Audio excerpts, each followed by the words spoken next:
What's up everyone, and welcome to another one. Today I will be explaining to you why I am farming with multiple accounts in Path of Exile, and why it's most likely beneficial for you as well to play with multiple accounts. Whether you're in Standard or in League, it doesn't really matter too much. However, obviously if you're playing in Standard, you really only have to level them once, and that way in League you would have to level them again every league, depending on how many you're looking to play with. Now, first off, I want to go ahead and say exactly how the rules are as far as using multiple accounts. You are allowed to use 2 accounts per computer. And with computer, they mean that it needs to have a separate keyboard and a mouse.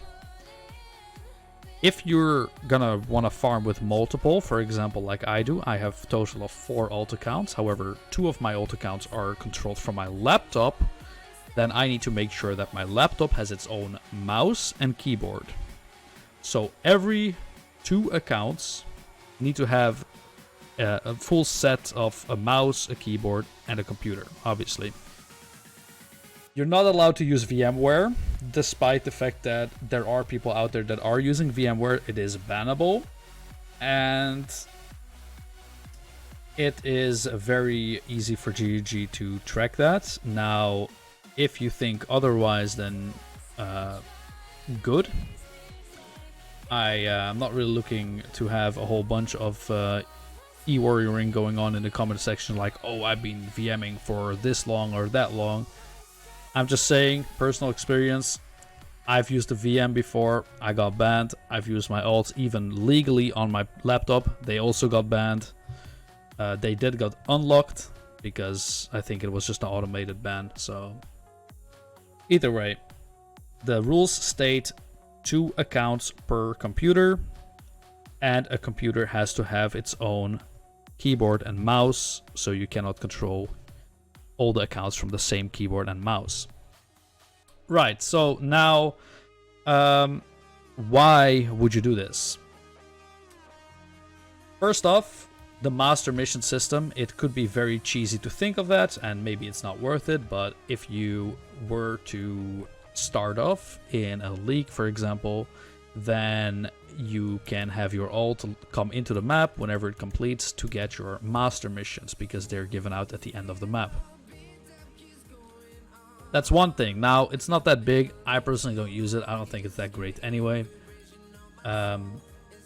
Number 2, one that I do use it for is for beast farming, and that is probably the most relevant one most of the time.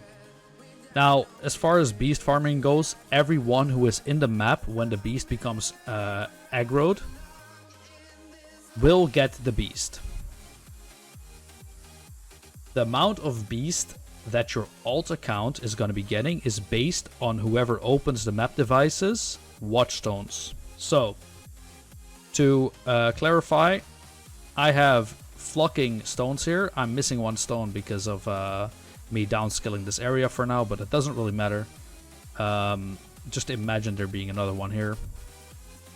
I would have, in this case, 30% chance to create an additional copy from the captured beasts. That means that if I kill a beast and Einhar catches the beast, there is a 30% chance, excluding the Secret of Stones, to keep it simple, that I will end up with 2 beasts in my bestiary here. I will show you what that looks like, and I will get my alt in as well. And my alt, you don't have to roll stones for your second account. You only have to roll it for your main account, so it's very simple to do so. Just get my guy in there. There. So here we have a red beast, and let's see if we want to catch that. Nope. Also nope. We're just gonna go for a name on a yellow beast, because as you may know, they have certain names, and the names you can identify them as. Okay, here we have a Fenimal, this guy's called Eben Giles the Hideous, or Eben Giles the Hideous, and that gives me the opportunity to search for this. Ebon Giles the Hideous, and you can see that I did proc it on my main account. I got 2 beasts. On my alt, I ended up getting, let's see, Eben Giles. I only got 1 on my alt account, so no lucky on the alt account, lucky on the main account. A trick you can actually do to see what you're catching is you can put in the search bar here every beast that you're gonna catch afterwards. So like this is actually gonna not be filtered, so they'll pop up above here. As you can see there, got 1, got 2. That makes sense. Here's another 2. And based on this, you can maybe already see that my alt may have gotten more. Oh, he died. That doesn't matter. If your alt dies, he will still get the beast. That's no problem. I'm not sure what kind of beast that was. It's a lynx. Not a bad beast, but I'm gonna skip it for now. Ignore all these pop-ups that I have going on. I'm leveling some gems. Up there's another lynx.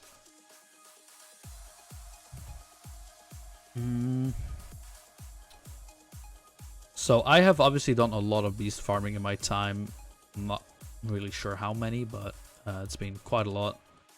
So by now I know exactly what I'm looking at when I see the animals appear. I know which ones are good, which ones are bad. These are okay to pick up. They're not amazing. They are the take a prefix, keep a, or sacrifice a prefix, get a suffix. Okay, so on my alt, let's go look for these guys. Because like it didn't matter that he died.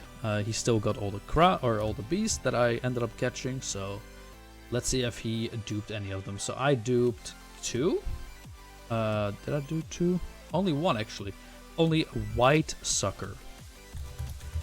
So he has 1 white sucker. Gloomback. He has 2 gloombacks. So these animals, as you can see, they're identical. They're all identical.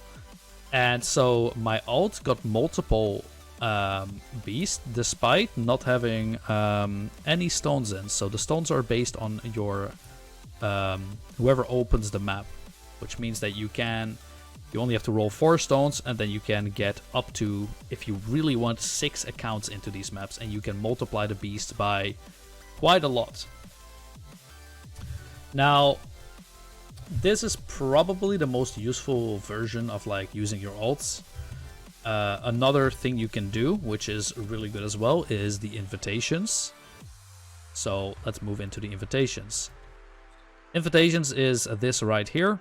You see the different type of bosses that you can kill. And I'm not really going to bother to go into and kill every single one of these. However, this works the exact same as master missions and boss kills. So if you were to finish one invitation, for example, the one for the Shaper Guardians, which is the upper one, the Lair of the Hydra, Maze of the Minotaur, Forge of the Phoenix, and the Pit of the Chimera, what you would do, you would prepare 2, or however many ults you have, but in my case, since I'm running along with my 1 ult that I have right here, I would prepare 2 invitations and 4 maps. So I want to get each of these 4 maps, so the Lair of the Hydra, Maze of the Minotaur, Forge of the Phoenix, Pit of Chimera. I'll put those in my inventory. I will put both the accounts into every single map, and both my accounts are gonna get the witness. Which means that after only doing 4 bosses, I'll be able to do 2 invitations instead of 1.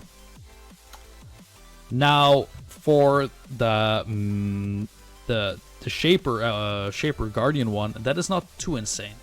Once you start looking into doing maybe the Feared, which is the one all the way at the bottom for the Cortex, Chula's Domain, Alluring Abyss, Shaper's Realm, and the Absence of Value of Meaning, which is Shaper and normal Elder, you can actually run Uber Elder and you get both the completions for that.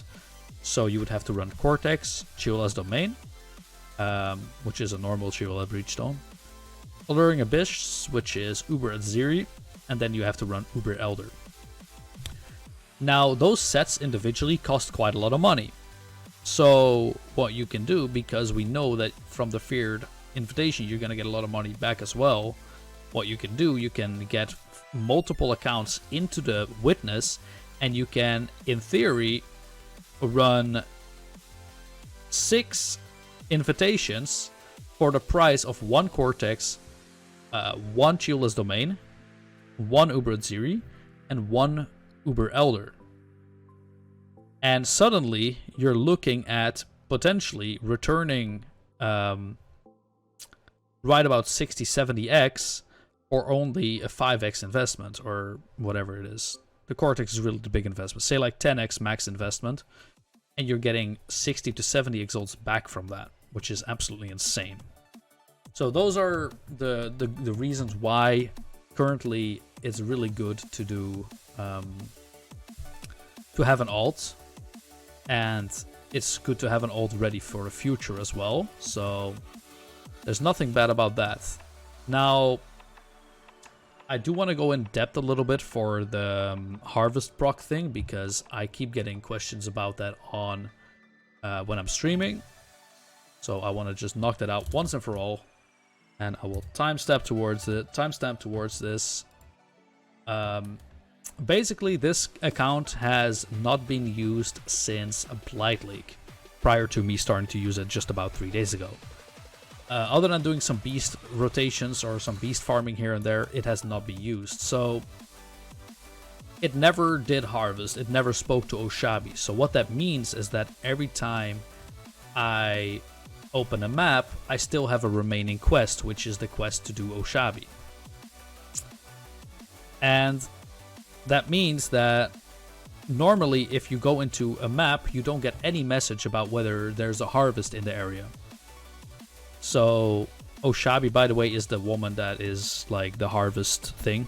So Oshabi, harvest, same thing. But you will never get a notification that you will have a harvest. So you would go in the map, and that's why atolls are very popular, is because it's a very short map to run. It's a very fast map to run. However, you don't even have to run the map if you have an alt account. You will get a notification instead, which will pop up right about here. You can see, like, every time I enter, you don't see anything here. The screen is just as you would expect it to be. However, hopefully soon, it will give you a notification down in the bottom here.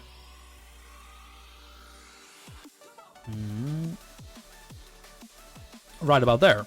Enter the Sacred Grove. Now, this is a message that you do not get if you have spoken to Oshabi before. But that message means that there is a harvest in this area. So I just skipped basically 3 maps, or however many I did. 4 maps, 3 maps. Because there was simply no harvest in there. Now, the alternative is me running every single one of those maps to check them. However, right now, you get a notification right off the bat, like, yo, there's a harvest in here. And if it doesn't show up, then there is no harvest. So, how do you make it so you get this message? You do absolutely nothing. That's the trick. You do absolutely nothing. You make an account, and you make sure to never click on Oshabi. Never click on her. As long as you never click on her, you never complete the quest. The idea, the reason why this brown box shows up is because you want, the game is telling you, yo, you have a quest in this map. You don't want to ever finish the quest, so never click on her.